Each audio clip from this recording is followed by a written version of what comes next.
Hey guys, Jason the janitor here, and I've got an exciting video today. At least it's exciting if you own I believe it's 2014 to 2019 Ford Transit Connect van. Little bit of backstory on this. Last week, we brought our van in to have it inspected, and it failed inspection because the rear overhead stop lamp doesn't work. So we asked them how much it was going to cost to change it, and they told us it was going to be $487 just to replace a light. And I was like, no, I don't think so. So went online, did a little bit of research, trying to find out how to change the light, what the deal was, if I had to perform stunts to do, what was going on, why was replacing this light going to cost me $500. So I started looking around and found that the light itself costs anywhere from $75 to $150, which in and of itself is a pretty big stretch. So anyway, found it pretty much through Ford Direct for $77, and just came in today.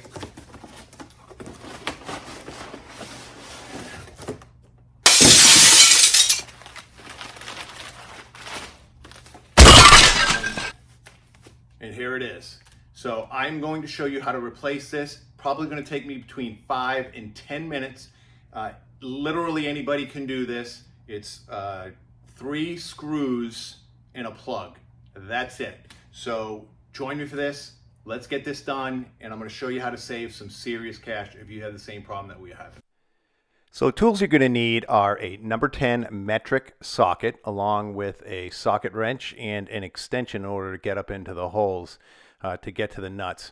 You also going to want a longer screwdriver. This one here is about 6 inches, and anything around that should work in order to get the plastic cover off and access the bolts on the light. So there are 3 plastic clips on the inside, 1 in the middle, 2 towards the rear on the back. And once you take that off, you slide it out of there. You want to make sure that the 3 white clips are still intact in order to make sure that it can go back on. So next thing we're going to do is we're going to take our socket, and I'm actually just going to use the extension to turn these out. See, the screws are fairly loose. They weren't too tight. If they are too tight, then you want to go ahead and use the ratchet. But in any case, you want to take each of these off. They're the 3 larger holes. Screw them off one at a time, and that will allow you to go ahead and remove the light. You don't need to take these off in any particular order. Just be careful that your nut comes down with the socket when you pull it down in order to make sure that you don't lose it.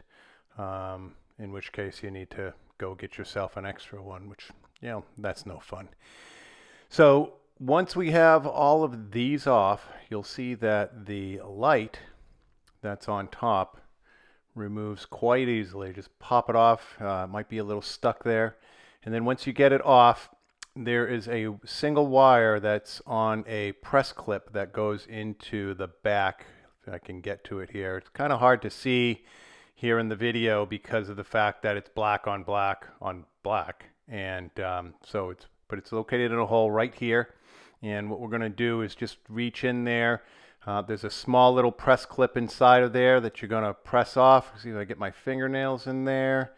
And once I'm able to do that, we'll be able to pop this right off. And there it is. So once we got this off here, put on the new one. And all we do is real easy. Here's the hole here again. We're just going to go ahead and press that right in place, like so. And then make sure that's secure. It's not going anywhere. We're going to line up our 3 screws along with the 3 holes, and just like that. So we're almost there, believe it or not. All I need to do now is put these back in place. Just put the nut into the socket, slowly turn that on. Make sure that you're not putting these on too tight, because you don't want to pull down one side of the light over the other, or make that it's not able to be moved. And see if we can get this lined up. So yeah, this isn't lining up for me too well. No. All right, so what I'm going to have to do is pull down on the light and push it down. There we go, just like so. Now it wants to screw on. Here we go. All right, we got that. So we're going to screw this one down. Get that one nice and tight. Well, actually, you don't want it too tight. Bring that one on. And then we've just got the last nut here. Nope, in the middle. There we go. All right. And screw that on. Now we can start tightening these down a little bit more for a permanent fit. Again, you're dealing with plastic here, so when we get these screwed down, we definitely want to make sure that we're not putting them on too tight because we don't want to break anything. We just paid $77 for this light, so, and after all this hard work. So there we go. Our light is now in place. It's secure. What we want to do is go ahead and test it to make sure our light works. So we get in here, start this up, and let there be light.